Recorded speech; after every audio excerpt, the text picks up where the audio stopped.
이 시간 우리 함께 하나님의 말씀 대하겠습니다. 하나님 말씀은 로마서 4장 17절로 21절 말씀이 되겠습니다. 로마서 4장 17절에서 21절 말씀입니다. 로마서 4장 17절에서 21절입니다. 같이 우리 합독해서 말씀 읽도록 하겠습니다. 기록된 바 내가 너를 많은 민족의 조상으로 세웠다 하심과 같으니 그가 믿은 바 하나님은 죽은 자를 살리시며 없는 것을 있는 것으로 부르시는 이시니라. 아브라함이 바랄 수 없는 중에 바라고 믿었으니 이는 내 후손이 이 같으리라 하신 말씀대로 많은 민족의 조상이 되게 하려 하심이라.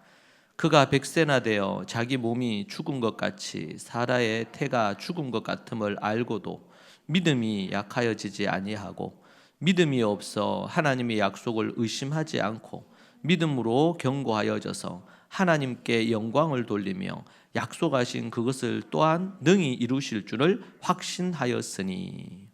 아멘.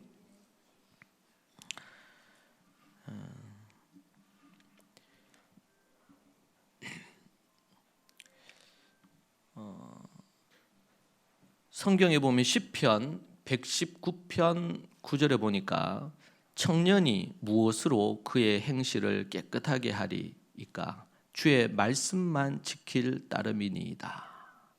그렇게 얘기하고 있습니다. 청년이, 여기 보면 청년이라고 나와요. 청년이 무엇으로 그의 행실을 깨끗하게 하리이까 주의 말씀만 지킬 따름이라고. 여러분, 이 시대에는 청년 세대들이 있습니다. 이제는 100세 시대가 되면서 70대까지, 그러니까 75세까지 청년이랍니다. 유엔에서 그렇게 정했대요.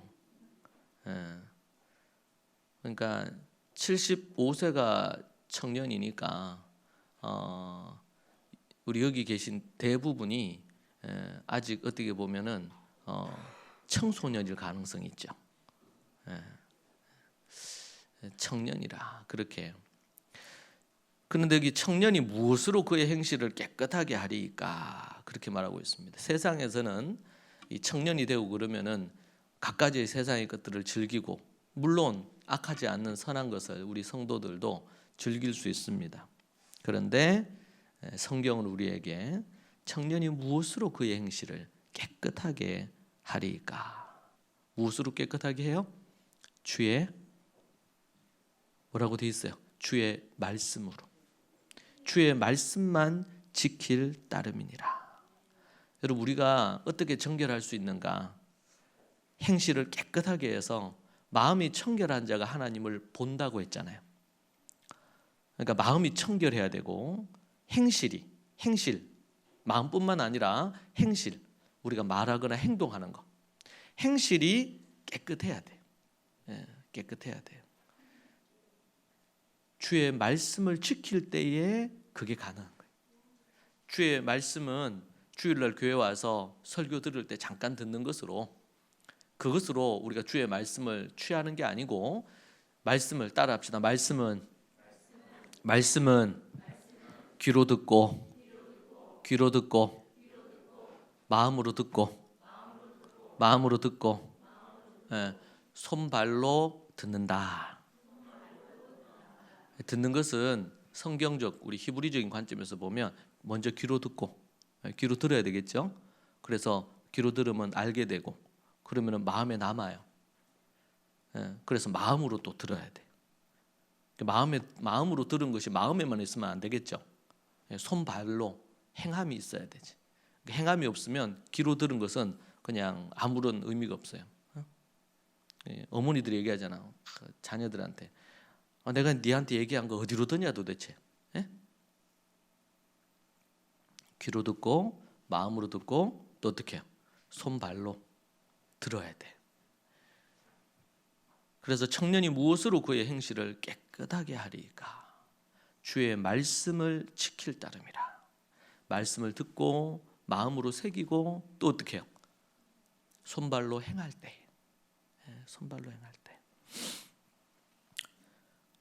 또 전도서 11장 9절에 보면 이런 게 나와요. 청년이여 내 어린 때를 즐거워하며 내 청년의 날들을 마음에 기뻐하며 마음이 원하는 길들과 내 눈이 보는 대로 행하라. 그러나 하나님이 이 모든 일로 말미암아 너를 심판하실 줄로 알라. 청년이여 내 어린 때를 즐거워하라는 거예요. 즐거운 인생 살아라. 내 청년의 날들을 기뻐해라. 즐겁게 살고 기쁘게 사세요. 여러분 한 주간 즐겁고 기쁘게 사셨어요? 그것은 어떤 기뻐할 만한 게 있고 즐거워할 만한 게 있어서 기쁘고 즐겁게 사는 게 아니고, 우리 성도들은 이미 이 십자가의 보혈로 이미 우리가 즐겁고 기뻐할 이유를 한 500% 이상 받은 사람들, 100%도 아니고 이미 500%를 받은 사람이에요. 혹 어떤 질병이 갑자기 생겨서 우리의 생이 내일 마감이 된다 하더라도 오늘을 기뻐하고 즐거워할 수 있는 사람이다. 누가요? 누굴까요? 자, 손을 내서 나다. 나다. 손 안 내는 사람 누구라? 손을 내서 나. 어떠한 신박한 일이 있어도 오늘을 기쁘고 즐겁게 살 수 있는 것은 우리 주님 때문입니다. 주님 때문이에요. 때로는 원망 불평하고 불평스러운, 아니면 또 그렇게 부정적으로 생각할 부분들을 생각하면 할수록요 부정적인 게 더 커져요. 그런데 정말 어렵고 힘들고 이런 상황인데도 감사할 줄 알고, 그 가운데서도 그나마 희망을 찾고, 그래도 이만해서 다행이다 이런 마음을 여기고 그렇게 가지는 사람은 이제 더 긍정적이거나 행복한 것들이 많아지죠. 최근에 우리 이지선 교수시죠. 이번에 이화여대 교수로 그렇게 되셨는데, 이분이 그전 한 20여 년 전에 음주 교통사고를 당해가지고 전신이 3도 화상을 입어서 그 예쁘던 얼굴이 다 일그러졌어요. 여러 차례 수술을 해서 살 수 있도록 만들었고, 그게 세월이 참 뉴스가 나온 지 뭐 얼마 안 된 것 같은데 벌써 20년 가까이 됐더라고. 그런데 그렇게 얼굴이 밝을 수 없어요.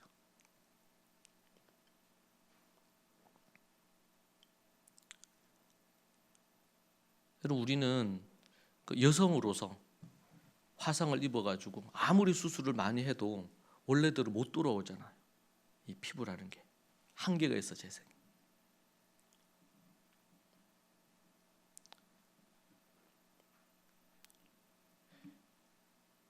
청년이 내 어린 때를 즐거워하고 내 청년의 날을 기뻐하라는 마음으로, 마음에 원하는 길과 내 눈에 보이는 대로 보고, 눈에 보이는 대로 좋은 것이 있습니까? 오케이 해도 괜찮아요. 그러나 단서가 붙어요. 그러나 하나님이 이 모든 일로 말미암아 너를 심판하실 줄로 알라. 기뻐하고 즐거워하고 살며 또 마음에 원하는 대로 또 보는 대로 행할 수 있어요. 그런데 하나님이 이 모든 일로 말미암아 하나님이 심판하신다는 생각하고 말하고 행동하라는 거예요. 하나님이 그 일에 대해서 어떻게 평가하시고 심판하시고 마지막 때 우리가 주님 앞에 서는 날, 거기에 대해서 판결을 받을 날이 오는데, 우리의 삶에 대해서 그것을 생각하고 행하라는 거예요. 즐기라는 거예요. 기뻐하라는 거예요. 책임이 따르는 거죠. 삶에 있어서는 지금 내가 어떻게 하느냐, 어떤 말을 하고 어떤 행동을 하고 내가 어떻게 시간을 보내느냐, 그것에 대한 평가는 반드시 있잖아요. 인생에 있어서. 청년이여 그렇게 얘기하고 있습니다.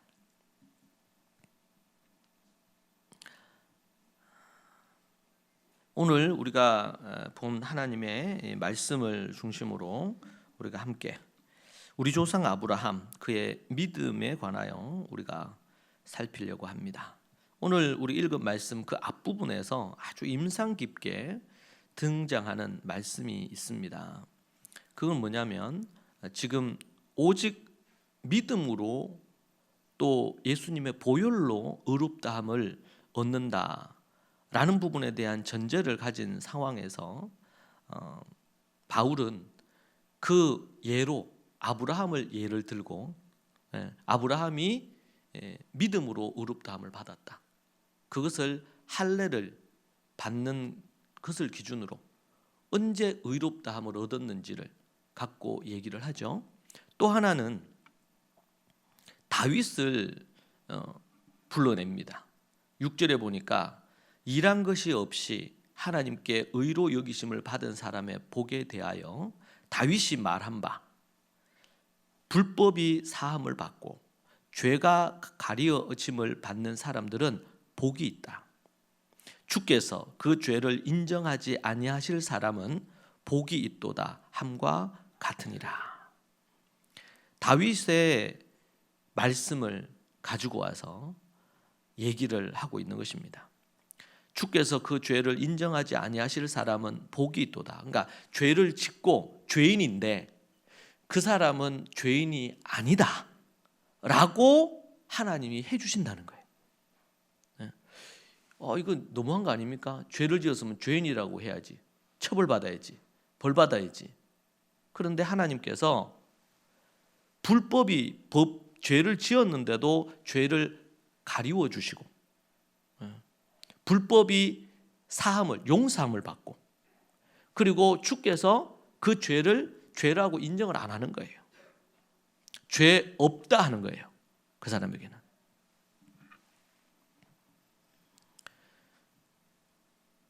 사장 8절에 주께서 그 죄를 인정하지 아니하실 사람은 복이 있도다 함과 같으니라. 그런즉 이 복이 여기서 복이라고 얘기했죠. 복이 사도 바울이 말하기를 복이 사도 바울이 다윗을 통해서 지금 다윗이 말씀하신 내용을 통해서 복이라고 한 게 뭐예요? 여기서 복이라고 한 게 뭐죠? 대답을 한번 해보세요.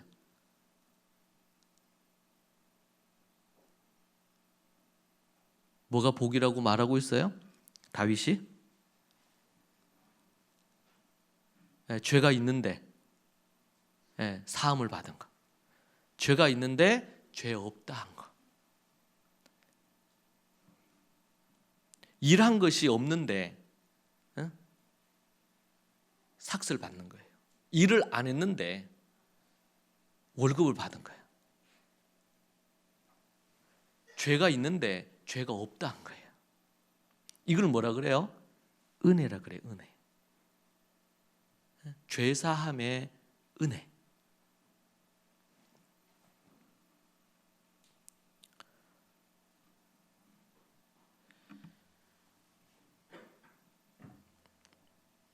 다윗이 복이라고, 그런 자가 복이다, 그런 사람이 복받은 사람이다 라고 얘기하는 거예요. 어떤 사람이?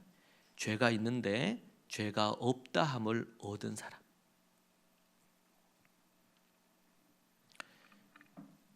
불법을 저질렀고 죄가 있는데 용서함을 받은 사람. 그렇죠? 이 불법이라는 것은 하나님이 정한 계명, 하나님이 정한 법, 율법, 하나님이 정한 규칙, 계명이죠. 이 계명을 어기고 죄를 범했어요. 하나님의 정한 법을 어긴 사람들. 그런데 그 불법을 다 용서하시고 지워준 거예요. 그리고 그 죄를 가리워 주신 거예요. 여기서 그러니까 사해 주셨다. 사해 주셨다. 그러니까 어떤 사람이 죄를 보면서 범법했어요. 지금 감옥에 가둬야 돼. 10년, 20년, 30년 형을 받아야 돼. 그런데 그 형벌을 면해 준 거예요. 자, 그러면 여러분 그 사람에게 죄가 없는 겁니까? 죄가 없는 건 아니지. 그러나 법적으로는 그 죄에 대한 처벌을 받을 필요는 없어요. 그것이 면제를 받은 거예요. 면제를. 뭐 그런 거 있잖아요. 8.15가 되면 8월 15일이 되면 사면을 해주잖아요. 범죄자들이 있는데 그 범죄자들을 이제 그날을 기념을 해서 사면을 해준 거예요. 사면해주면 그 사람에게 죄가 없나요? 죄가 없어서 사면을 해준 거예요? 아니죠. 특별히 기념일이라서 특별한 날이었기 때문에 그 사람들에게 다시 그 죄를 짓지 말고 특별한 어떤 그런 면죄부를 주니까, 죄를 사해 주니까 다시 그 죄를 짓지 말아라 라고 해서 풀어주는 거죠. 우리가 예수님의 십자가의 보혈로 죄 사함을 얻었다라고 할 때는 바로 죄가 없다는 말이 아니고 죄된 인간의 죄를 면해 주신 거예요. 더 이상 처벌 안 받고 죄에 대한 대가인 죽음과 지옥불에 떨어지지 않을 길을 열어주셨다는 거죠. 또 7절에 뭐라 그랬어요? 죄를 가리워 주셨다. 죄가 가려진 거예요. 죄가 가려진 거예요. 여기서 죄란 원죄를 얘기하죠. 근본적인 죄, 뿌리에 해당되는 죄. 여러분, 그 죄 때문에 살인하고 간음하는 것도 그 죄로 인한 열매입니다. 근본적인 이 죄를 해결하지 못하면 결국에는 지옥불에 떨어져요. 아무리 선한 일을 한다고 해서 자신의 죄의 1%도 감면을 받을 수가 없어요. 여러분, 어떤 사람이 살인죄를 저지르고 막 그렇게 했어요. 그런데 그 사람이 자신이 잘못된 것을 깨닫고 선한 봉사를 많이 했다고 합시다. 선한 봉사를 많이 하면 자신이 사람을 살인한 것이 이 죄가 가려지거나 없어집니까? 아니죠. 이건 다른 문제예요, 이거는. 그렇죠? 근데 우리는 착각을 해요. 사람들이 자꾸 그렇게 생각을 해. 근데 그렇게 하면 안 돼요. 그리고 그 부분들은 어떻게 보면 회개하면 용서를 받을 수 있어요. 그러나 이 근본적인 죄는 예수 그리스도의 보혈이 아니고서는 사함을 받을 수도 가려짐을 받을 수도 없는 거예요. 이 근본적인 죄는. 이걸 원죄라 그래요. 원죄. 예수 그리스도의 피로만. 그래서 어떤 사람이 복받은 사람이에요? 죄가 가려진 사람. 죄가 가려진 사람. 첫 번째는 죄를 용서함을 받았다고 얘기하고, 두 번째는 죄가 가려진 사람이 그 사람이 복이 있는 거예요. 세 번째는요, 8절에 보니까 이렇게 나옵니다. 주께서 그 죄를 인정하지 아니하실 사람은 복이 있도다. 그렇게 얘기하죠. 죄를 인정하지 않을 사람은, 이 말은 뭐냐면 죄를 인정하지 않는다. 그러니까 그 죄가 죄라고 여기지 않는다라고 우리 한글 번역본으로는 그렇게 이해가 되는데, 뭐 그 말도 틀린 말은 아닙니다. 자, 그런데 좀 더 원문적으로 볼 때 좀 더 정확한 표현은 그 죄를 헤아리지 않는다. 여러분, 누군가가 여러분에게 억울한 일을 했어요. 그럼 어떻게 해요? 화날 수도 있고 막 할 수 있지만 특징이 뭐냐면 그 사람이 내한테 한 짓을 헤아려 보는 거예요. 10년 지났는데도 그 인간 그때 내한테 이랬지. 한마디로 묵상을 하는 거예요. 묵상을. 이제 그런 거 있잖아요. 우리 자매님들은 애 낳을 때 남편이 내한테 한 짓을 잊지 못한다 그러죠. 힘들고 어렵고 이런데 잘하고 해야 되는데 못했어 남편. 그러면 그거를 꼭, 그래서 무슨 일 터지면 그 얘기 꼭 나오는 거예요. 헤아려 보는. 근데 하나님은 뭘 안 하시기로 한 거예요? 그 죄를 헤아리시지 않기로 한 거예요.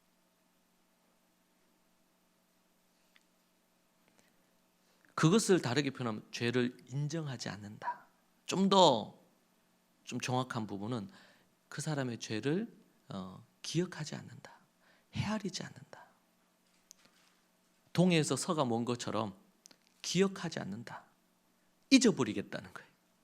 헤아리지 않는다. 우리가 헤아려야 될 게 있어요. 예수님의 십자가는요, 계속 우리가 매일 헤아려야 돼. 매일 묵상하고 생각해야 되죠. 그리고 또 감사한 것은 계속 헤아리는 거예요. 계속 헤아리는 거예요. 그래서 감사라는 성품에 그런 것 중에 지침 중에 하나가 그런 게 있죠. 누군가 나에게 혜택을 준 거, 나에게 뭔가 좋은 것으로 나에게 해준 거, 그것을 늘 잊지 않고 기억하는 거예요. 그게 감사예요. 감사. 헤아려 보는 거. 그런데 절대로 헤아려서 안 되는 게 있어요. 누군가 나에게 해를 입힌 거. 그건 정신 건강에도 안 좋아. 그렇겠죠. 잊으세요. 하나님께 맡기세요. 그 부분. 그런데 하나님께서 그리 하신다는 거예요. 기억도 하지 않는다. 기억도 하지 않는다. 주님께서 죄를 헤아리지 않는 그 사람이 복받은 사람이라는 거죠. 예, 정리해 봅시다. 이건 누가 얘기한 거냐면 다윗이 얘기한 거예요. 다윗이. 첫 번째, 어떤 사람이 복받은 사람이에요? 다윗이 말한 복. 첫 번째는 죄 사함, 죄를 용서함을 받은 사람. 복받은 사람. 두 번째는요. 죄를 가려주신 거. 죄가 가려진 사람. 죄가 있는데 가려진 사람. 세 번째는 죄를 헤아리시지 않는 사람. 세 가지. 이 세 가지 복을 가진 사람은 그 사람이 이 세 가지를 가진 사람은 복받은 사람이라. 복받은 사람. 여러분은 어떻습니까? 복 받았습니까? 우리 주님을 통해서 이 세 가지를 받았습니까? 아직 안 받았다 싶은 사람은 곰곰이 생각하고 저를 찾아오셔야 돼. 이게 그래서 다시 이거 구원받은 부분에 대한 원초적인 부분들에 대한 확인이 필요하고, 혹시 뭐 그렇게 받았는데 좀 잊어버리거나 아니면 좀 믿음이 약해졌을 수는 있어. 그럼 다시 이제 일깨워 줘야 되겠죠. 이 세 가지. 세상에서는 이런 것은 뭐 복이라고 생각 안 할 수도 있어요. 근데 우리에게는 이 세 가지 너무 중요해요. 죄된 인간이 처한 형벌을 아니까. 자, 다시 한 번 더 복습합시다. 첫 번째 뭐라고요? 어떤 사람이 복 받은 사람이야?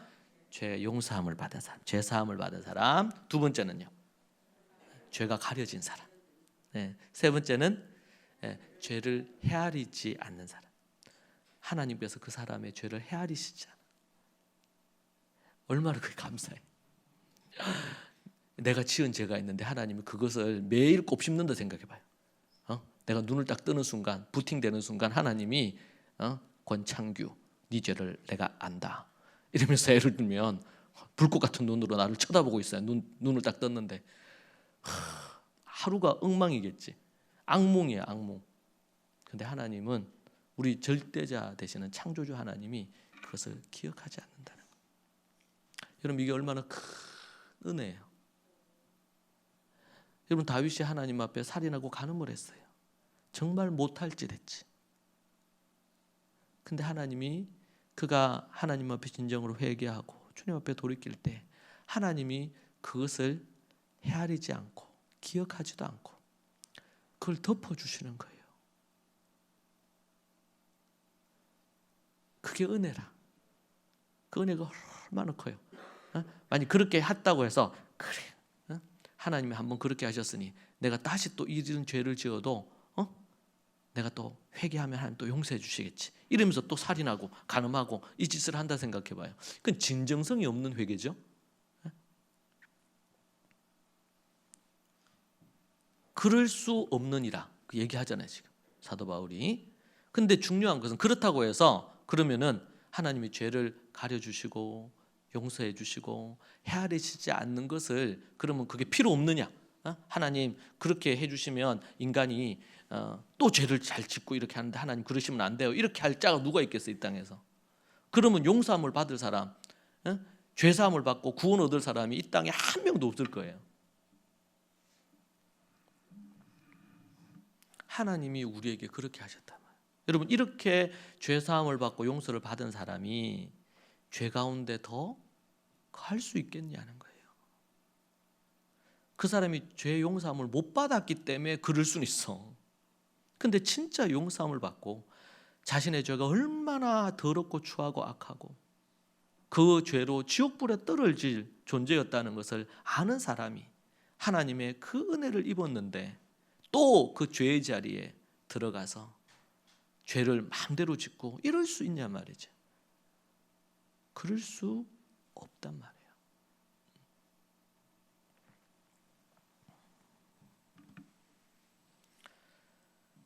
정말 은혜를 알아야 되거든요. 은혜를.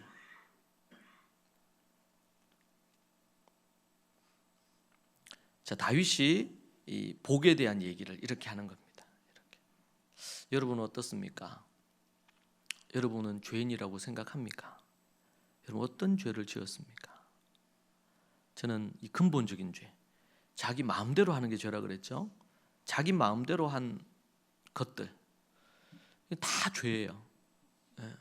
하나님의 뜻이 아니라 내 마음대로 한 거, 내 뜻대로 한 거, 내 생각대로 한 거,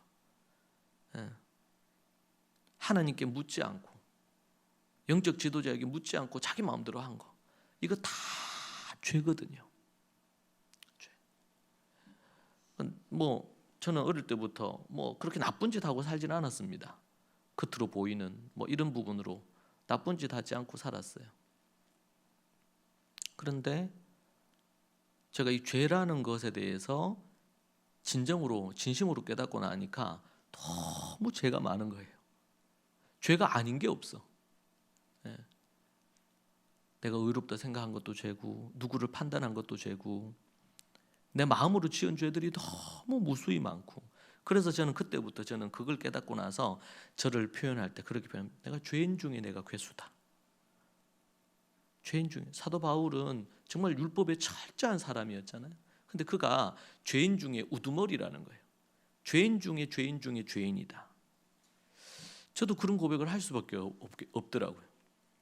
사회적으로 뭐 이런저런 뭐 다윗처럼 살인하고 간음하고 이런 것도 아니지만, 그러나 제 마음에 정말 하나님 앞에서 하나님을 인정하지 않고 내가 주인이 되어서 내 뜻대로 살았던, 내 생각대로 판단하고 내 생각대로 결정하고 하나님께 묻지 않고 하나님이 사인을 주실 때까지 기다리지 않고 그냥 내 생각대로, 아니면 내가 뭔가 그게 궁금하면은 영적인 지도자에게 묻고 조언을 듣고 내 생각 내 뜻 다 내려놓고 하나님의 뜻이 무엇인지를 찾아서, 그렇게 하지 않고 했던 어떤 것들, 결정들, 판단들, 선택들 다 죄지요. 그런데 그 죄를 하나님이 헤아리시지 않는 거예요. 내 그 더럽고 추하고 치부를 덮어주시는 거예요. 누가 나에게 막 공격하고 그런다 하면 하나님이 아니라고 해주는 거예요. 여러분 얼마나 든든한 백이냐 말이에요. 그러니까 이걸 이용해 먹으면 안 되지. 이걸 이용해 먹으면 안 돼요. 겸손히 하나님 앞에 서야 돼요. 내가 죄 사함을 받고 용서함을 받았다고 막 목에 힘을 주면서 막 거만하게 살아서는 안 돼요.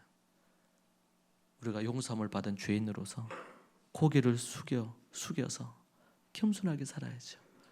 누군가를 판단하고 정죄할 수 있는 존재가 우리는 아니잖아요. 왜? 정도가 차이가 있을 뿐이지 죄인이 아닌 인간이 어디 있습니까? 우리가 다 죄인이지. 다 죄인이지.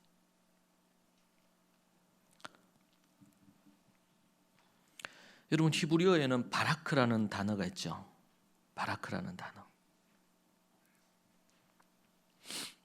하나님 앞에 납작 엎드린다. 그렇죠?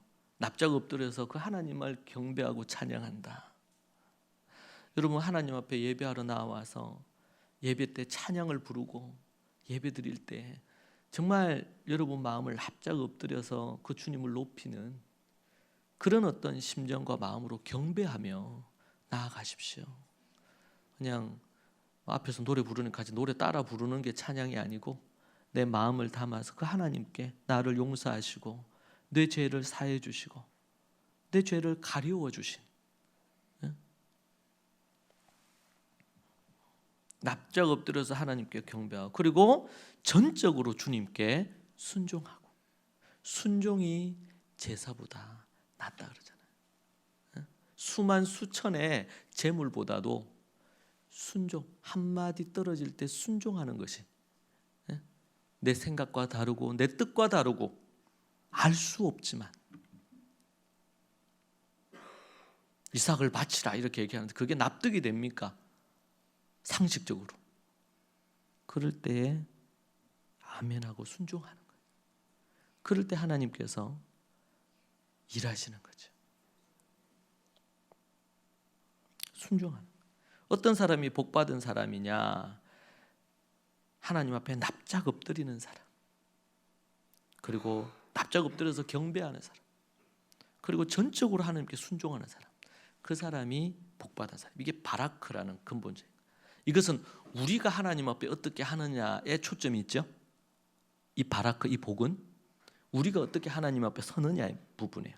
근데 다윗이 지금 얘기한 복은요, 바라크는, 다윗이 얘기한 바라크는요, 하나님 앞에서 우리가 어떻게 대함을 당했는지에 대한 이야기.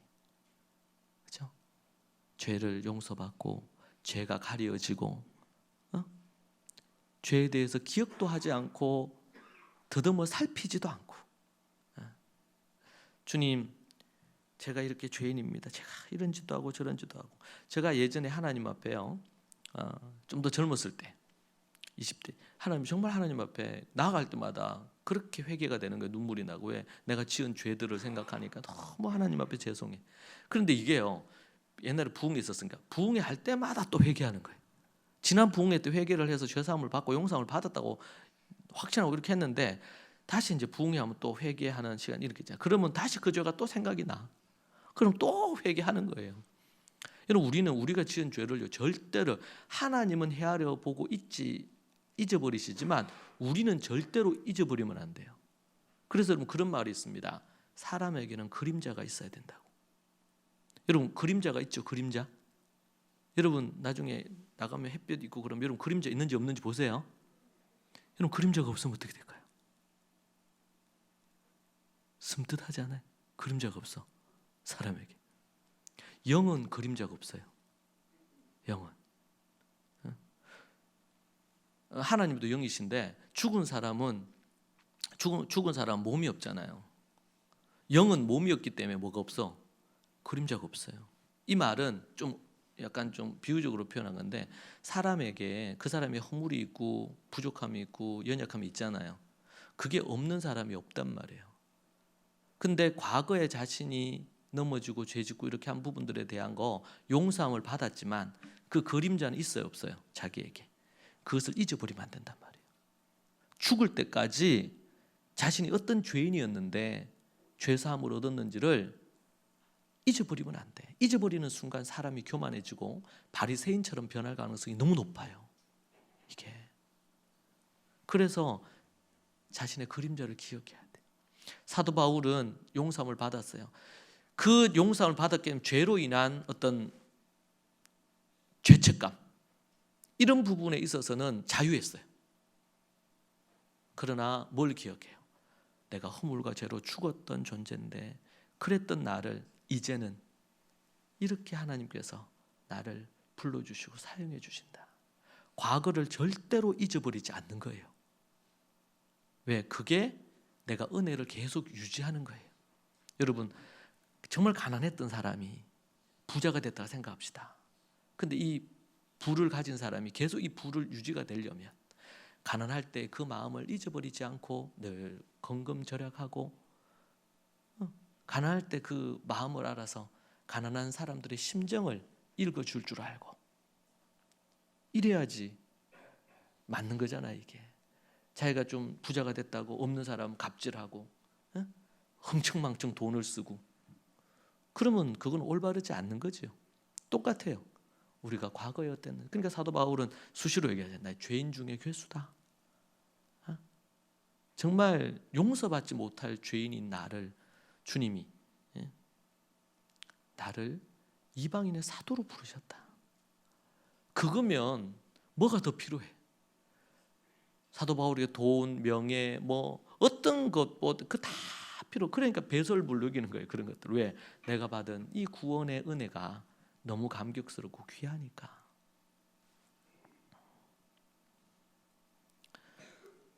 하나님께서 우리에게 주신, 다윗을 통해서 우리에게 주신 복과, 그리고 우리가 하나님 앞에서 납작 엎드려서 그분 앞에 그분을 경배하고 그분에게 전적으로 순종하는 것, 여러분, 요 6가지가 진짜 복이에요. 진짜 복. 세상 다른 복을 구하지 마세요. 필요하면 일용할 양식 구하시는 거 오케이, 상관없어요. 하나님 앞에 뭔가 소망하는 바, 여러분들이 뭔가 일을 하려고 하는데 그 일이 잘 되도록 하나님께 구하세요. 상관없어요.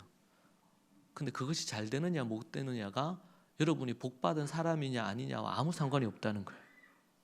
이 복은 이 6가지로 충분해. 내 죄를 사함을 받고 용서함을 받았다. 오케이. 그걸로 충분해. 우리가 이미 복을 그냥 100%가 아니라 500% 이상, 1000% 이상 이미 받은 거야. 더 이상 복 그냥 덤으로 얹어주면 감사한 거고 없어도 상관없어요. 여러분, 한 번씩 우리나라의 드라마에 보면은 뭐 아이들 입시 관련된 것 때문에 막 난리 나는 드라마 있잖아요. 애들은 막 그렇게 해가지고 아이들이 정신적인 어려움도 생기고 막 자살도 하고 이런 일들이 뉴스에 정말 많이 나오잖아요.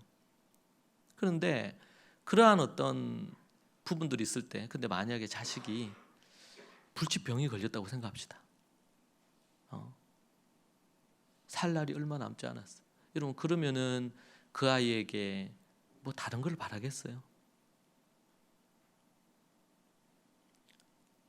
그 아이가 공부를 막 잘하는 이걸 바라겠어요?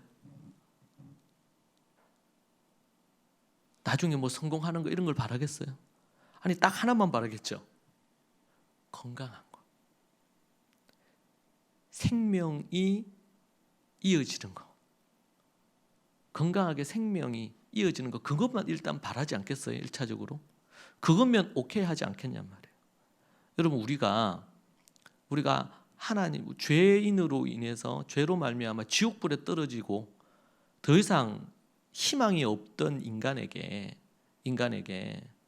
우리를 그 죄에서 건져서 천국으로 이끌어 주시는 십자가와 부활이 그거면 충분하단 말이에요. 그러니까 사도 바울이 모든 걸 다 배설물이게, 학벌도 명예도 돈도 지위도, 그는 최고의 랍비로서 이스라엘을 이끌어갈, 지금으로 얘기하면 대통령보다 더 강력한 거예요, 이스라엘에서.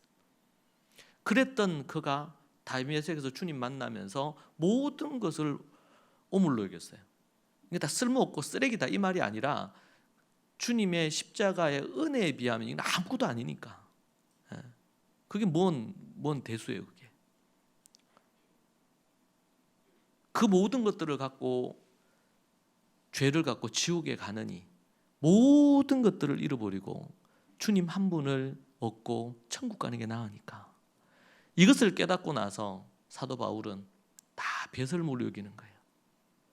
다만 필요에 따라서 필요한 것들이죠. 필요할 수는 있죠, 그런 것들이. 돈이나 명예나 이런 것들. 그리고 그 모든 것들을 주님을 위해 사용을 해야 될 도구들일 뿐이야. 근데 이 도구가 자신의 인생의 목적이 되면 어떻게 될까요? 그러면은 우상이 되는 거예요. 우상이 되는 순간 인생은 망해요. 돈이 우상이 되는 순간,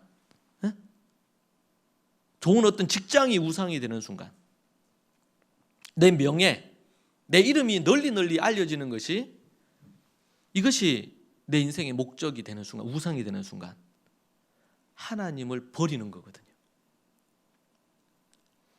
우상이 있다는 것은 하나님 대신 다른 것을 올려두고 숭배한다는 뜻이잖아요.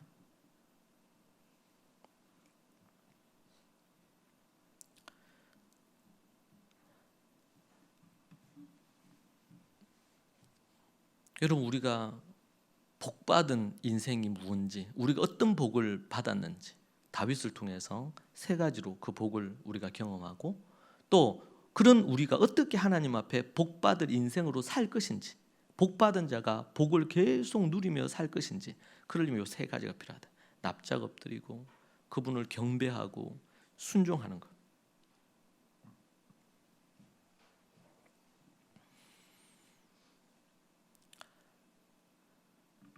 바울은 또 다윗의 경험한 이 복뿐만 아니라 아브라함이 받은 할례와 관련하여서 얘기를 하는 것을 볼 수가 있습니다.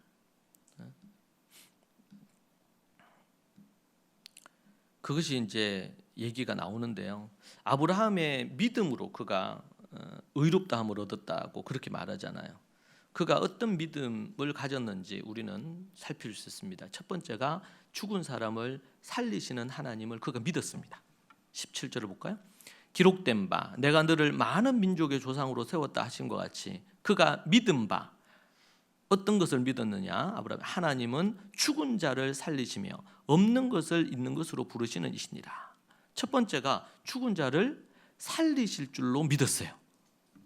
죽은 자를 살리실 줄. 그러니까 이삭을 하나님 앞에 바치면 죽이면 하나님이 이삭을 살리실 줄로 믿었던 거죠. 네? 아브라함이 믿음으로 의롭다함을 얻었다 그랬는데 그 믿음이 그럼 뭐냐? 그 얘기를 구체적으로 바울이 설명합니다. 죽은 사람을 살리시는 것을 그가 믿었어요. 아브라함과 사라 나이 차이가 10살 정도 난다 그러죠. 창세기 17장 17절에 아브라함이 100살이고 그의 아내가 90세입니다. 이미 이 부부 사이에는 아이를 가질 수가 없어요. 그런데 하나님께서 죽은 몸이라고 그렇게 표현했어요. 아브라함과 사라가 죽은 몸이다. 이 말은 뭐 죽었다, 물리적으로 죽었다는 말이 아니라 생명을 갖지 못할 몸이다 라는 것을 그렇게 표현했어요. 근데 그 죽은 몸에서 어떻게 해요? 이삭이라는 생명이 사라 몸에 90세 사라 몸에 임신이 된 거예요. 10달 동안 그 뱃속에 있다가 이삭이 태어났어요. 하나님께서 사라로 하여금 90세 고령의 사라로 하여금 이삭을 낳을 수 있는 힘을 주시고 생명력을 그에게 주셨단 말이에요. 누가 하신 일이에요? 하나님. 근데 그 하나님을 아브라함이 믿었던 것이죠. 아브라함. 두 번째는 무에서 유를 불가능한 것을 가능케 하시는 하나님임을 믿었어요. 아브라함이. 의심도 의심하게 되면 어떻게 돼요? 비웃고 무시하고 원망하고 불평하죠. 의심의 시험도 이겨내고 하나님 앞으로 나아가서 믿음으로 나아갔어. 믿음으로.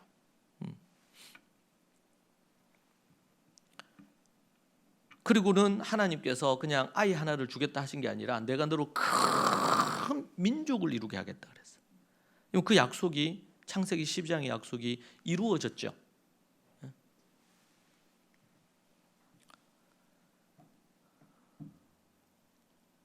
하나님은 단순히 지금 이삭 한 명을 주겠다, 자식을 하나 주겠다 이게 아니라 그 자식을 통해서 이룰 큰 민족을 보고 계시는 거예요. 겨자씨를 보면서 겨자씨 하늘 만한 믿음만 있어도 산을 옮긴다 그랬잖아요. 겨자씨 하늘 만한 믿음만 있어도. 믿음은 그런 힘이 있어요. 믿음은. 세 번째는 도저히 바랄 수 없는 중에 바라고 믿었어요. 18절에 나옵니다. 아브라함이 바랄 수 없는 중에 바라고 믿었으니 바랄 수 없는 중에 바라고 믿었으니 이는 내 후손이 이가 트리라 하신 말씀대로 많은 민족이 조상이 되게 하려 하심이라. 많은 믿음의 조상이 되게 하려 하심이라. 이것을 믿었단 말이에요. 이것을 믿었다. 네 번째는 하나님께서 약속하신 것을 능히 이루실 줄을 온전히 확신하며 믿었어요. 하나님께서 약속하셨어요.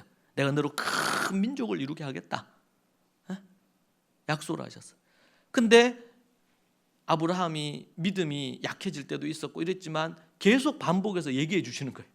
내가 너로 큰 민족을 이루게 하겠다. 내가 너로 사라의 몸에서 자식을 얻게 하겠다. 이건 불가능한 거예요. 과학적으로, 의학적으로 어떠한 것으로 상식적으로 이해할 수 없는. 그러나 하나님이 약속을 주셨어요. 내가 너를 애굽에서 구하고 가나안 땅을 너에게 주겠다. 이것은 불가능한 일이었죠. 군대가 없는 이스라엘에게 이건 불가능한 일 아닙니까? 지도자도 없는 이스라엘에게 불가능한 일이지요. 근데 하나님은 80년을 준비해서 모세를 세우시고 모세를 통해 가지고 출애굽시키시고 광야를 지내고 불가능했던 홍해를 건너고 광야를 지나고 광야 지내는 동안 싹 다 죽어야 되는데 하나님께서 만나와 메추라기를 내리셔서 그들을 살리시고 그리고 가나안 땅을 그 골리앗과 같은 그런 거인들이 있는 그 땅들을, 그 족속들을, 그 나라들을 다 물리치고 가나안 땅을 차지하게 되잖아요.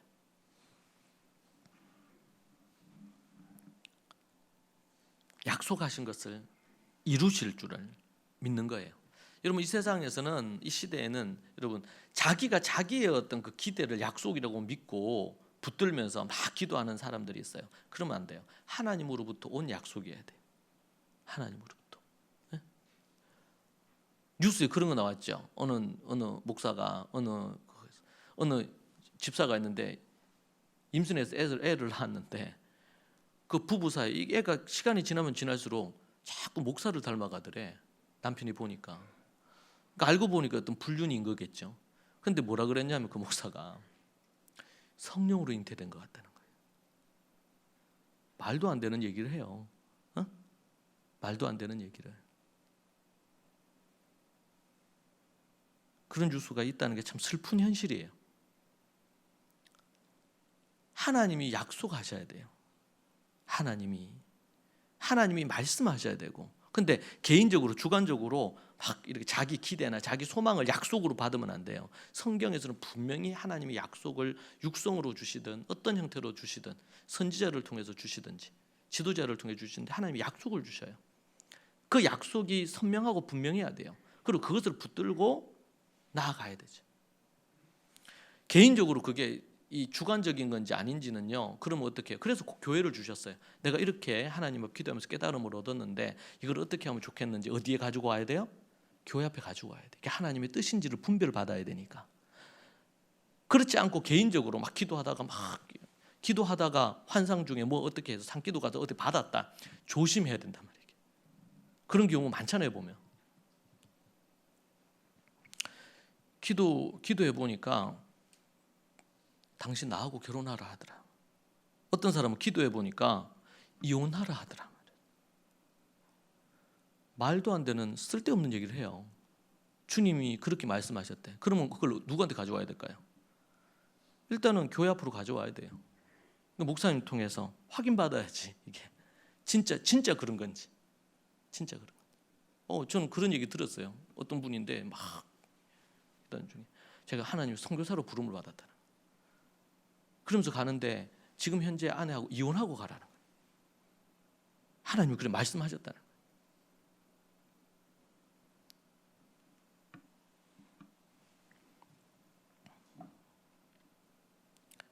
그리고 그 사람이 선교사로서 적법하고 적절한지 검증도 필요하잖아요.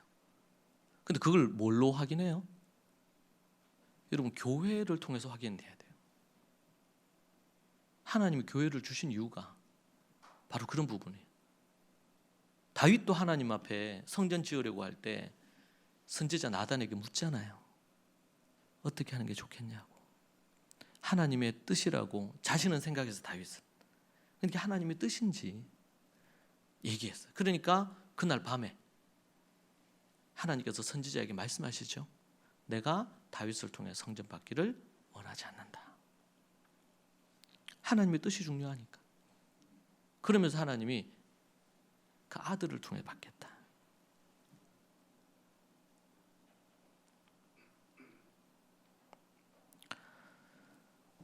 아브라함은 이런 믿음을 가졌습니다. 여러분, 우리 조상 아브라함이라고 우리 로마서에서 얘기하죠. 아브라함, 이 유대인들의 하나님만이 아니라 이방인의 하나님이시죠. 할례 받은 이들의 하나님이 아브라함일 뿐만 아니라 믿음의 조상일 뿐만 아니라 할례 받지 못한 이방인의 믿음의 조상이기도 해요, 아브라함. 그런데 우리가 아브라함을 믿음의 조상이라고 얘기할 때 우리가 기억해야 될 것은 그 아브라함의 믿음 따라 우리도, 우리 조상 아브라함의 믿음을 따라 우리도 믿음으로 살겠다 라는 부분으로 나아가는 거예요. 그게 뭐예요? 죽은 사람을 살리실 줄로 믿고 아무것도 없는 것 중에 모든 것을 가능하게 하시는 그 하나님을 믿고 바랄 수 없는 중에 바라고 그는 믿었고요. 그리고 하나님이 약속하신 것은 무슨 일이 있어도 이거 이루어질 거다. 내가 내 몸에 100세가 됐는데 내 몸에서 자식을 내가 주겠다. 그것을 믿었단 말이죠. 하나님의 약속을 믿었어요. 여러분, 우리가 믿음이 뭐냐? 그 믿음으로 의롭다함을 얻었다 할 때, 복음에 대해서나 말씀에 대해서 아무것도 모르는데 믿습니까? 믿습니다. 이렇게 입술에 고백하는 단순한 그 믿음을 믿음이라고 얘기하지 않아요. 그 믿음도 필요하죠. 고백의 믿음도. 그러나 믿음이 뭔지 오늘 오리지널로 우리에게 보여줘요. 아브라함의 믿음이다 말이죠. 죽은 자를 살리시고 바랄 수 없는 것 중에 바라고 반드시 하나님이 약속하신 것을 이루실 줄로 나는 믿는다.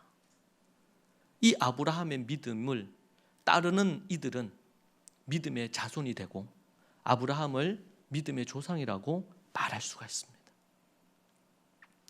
사랑하는 여러분, 우리가 우리 조상 아브라함, 우리에게도 이제는 아브라함이 우리의 조상입니다.